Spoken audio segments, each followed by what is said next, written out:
All right, episode 2. The once again the manuscript pages, which are just scattered all about when Alan has to go pick them up. But it kind of sucks to read them or even just play them during actual gameplay. I think it kind of soils the momentum. It's true what they say about the fall and the sudden stop at the end. I'd lain here in the snow while the lurid chain of scenes that had led me here kept playing in my head. A rerun of my own private snuff movie, a memory of my corpse, alone at my own wake, thinking in metaphors again. The femme fatale was gone. Only a sour taste remained of the kiss that killed me. This was a late goodbye. 13 years after I'd gotten my revenge, it had finally caught up with me. It had been a long time to bear the pain. My blood painted the snow red. A gruesome slushy dissolved all the scattered painkillers and leisurely dripped down to the sewer, mingling with the bile of the city, becoming one with it. I can see them now. My wife and my baby. Honey, I'm home. In spite of its human mask, to describe the dark presence as intelligent would have implied human qualities on something decidedly inhuman. Nonetheless, it found the one spot in the diner that was dark enough. Some light spilled into the corridor, ravaging it. But it took the pain. Horrible as it was, the writer would soon fix that. He would be coming to the one place where it still had power. The kidnapper fired his gun one last time, and the shadow vanished into the darkness it had come from. See? Nothing to it, Wake. The thought of Alice in his hands was revolting. We stood on the wooden platform of Lover's Peak, the waterfall and the mountain behind us, the lights of the radio mast blinking red in the heights above. I fought with the urge to take a swing, force myself to speak. Let's cut the act now. Where's my wife?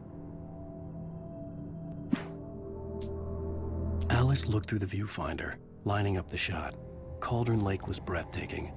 Something caught her eye. A figure standing in the shadows behind the cabin, like a thin woman in a black dress. She lowered the camera and looked again. No one there. Just a collection of bushes that looked vaguely human-shaped. She shook her head and laughed.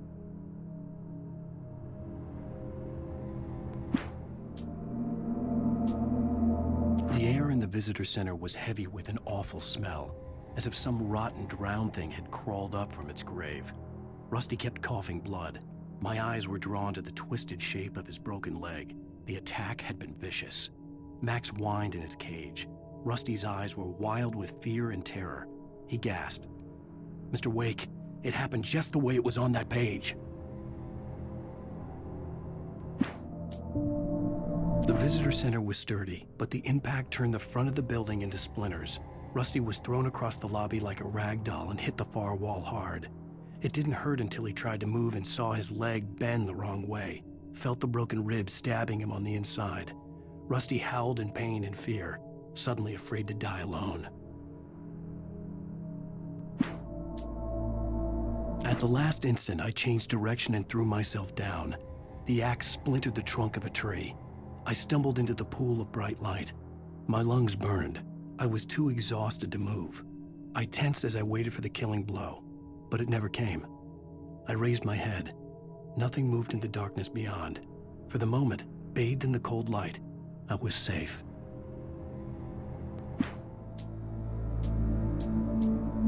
I turned the corner, afraid of what the flashlight's beam might reveal.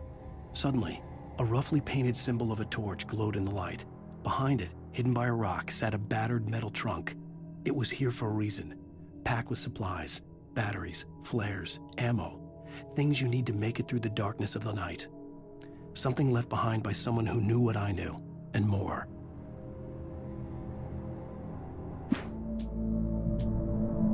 On more than one occasion, Alice had tried to explain to me how it felt to be afraid of the dark. To her, darkness wasn't simply the absence of light, but something more tangible than that. It was something you could touch and feel. Worse than that, it was something with a mind of its own, something malicious and malign. For her, things changed when they were wrapped in darkness. They turned into something else, something foreign. And nothing was safe or innocent anymore. I'd never really understood what she meant, until now. The night had been one desperate situation after another. I was exhausted, and my body felt as though it had been chewed up and spat out. The flashlight was heavy in my hand, and each pull of the trigger sent a painful shock up my arm. But I was finally out of the woods, and things were looking up. That's when I heard the chainsaw.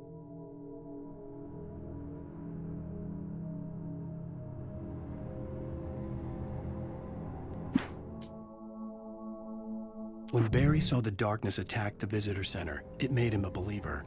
The men Al said he'd shot, they hadn't been just locals on crank. Somehow the world had changed, like the channel had been switched without warning. You think you're watching a sitcom, and you're really watching a horror show. When the birds started attacking the cabin, Barry wasn't surprised, just terrified. The FBI agent's command froze me in place. I considered surrender. It was all falling apart anyway.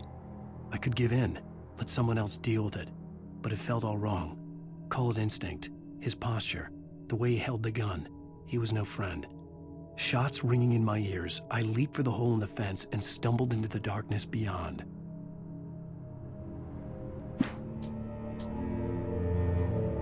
Rose knew that Rusty was in love with her, and she liked him too.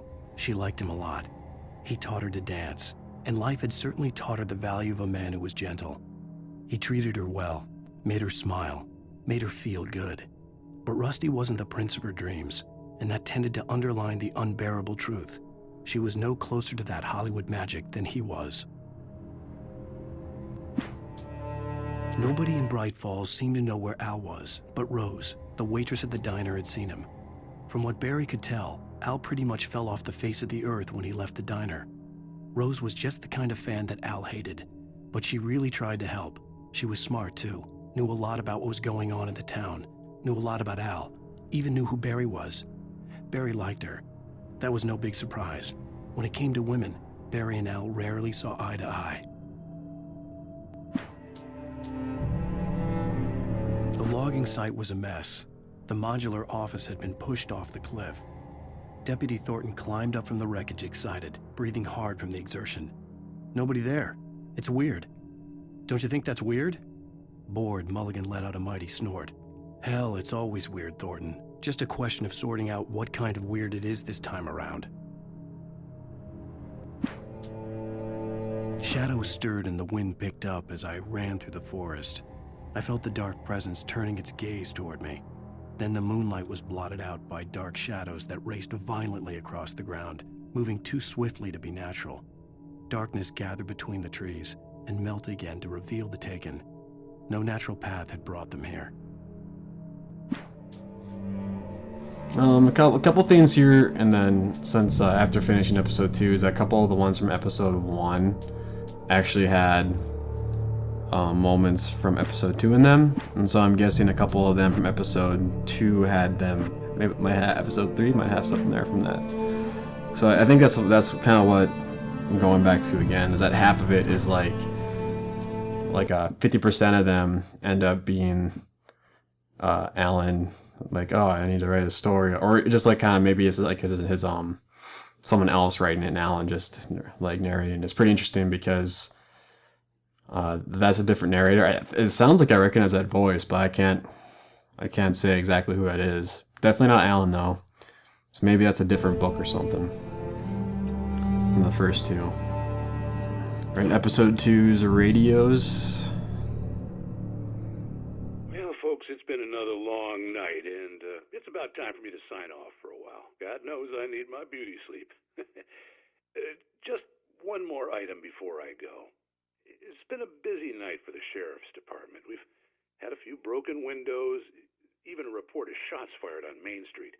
Deputies Mulligan and Thornton had to deal with 2 intoxicated young men who were celebrating the completion of their Deerfest float. Now, folks, we get this every year. I know it's exciting that the big day's almost here, but let's save it for the party and leave the gunplay for the shooting competition, huh? There's no point in getting all worked up yet.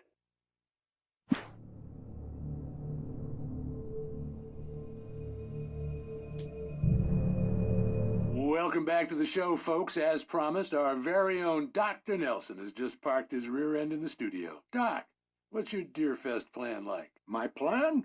You make it sound a lot more organized than I ever seem to manage.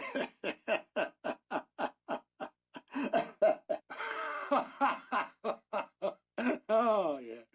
Oh, you old coot. No plan, really. Just taking the atmosphere. I'm getting a little too rickety to do much more than that, you know. Oh, tell me about it. No sack race for us older gentlemen, huh? Yes, exactly, Pat. But I'm going to check out the parade, of course. And I'll be one of the pie contest judges, too. Well, that takes a different kind of constitution. Oh, yeah, it's my kind of exercise. Now, Doc, seriously, you're in pretty good shape, though. You're the outdoors type. I know for a fact you're an avid fisherman. That's right. Matter of fact, just caught a heck of a largemouth bass early this morning. But you're not taking part in the fishing contest? No, not this year. See, Pat, I'm just not that competitive anymore. Now I just like to take my time and enjoy the peace of it. It's no fun if I need to worry about what I'm catching, you know? Well, considering your track record, the participants are probably pretty happy you feel that way. Well, Pat, that's kind of you to say. More Deerfest stuff. So far, all 4. Yeah, I think all. No. Like 3 of the 4 radio broadcasts have all involved that Deerfest thing somehow. I can kind of associate with that. Small town festivals are kind of like, everyone's talking about it when they come about, but it's not that discernible how big Bright Falls is. But maybe they said that. I just didn't pay attention enough. Maybe they said that and I missed it.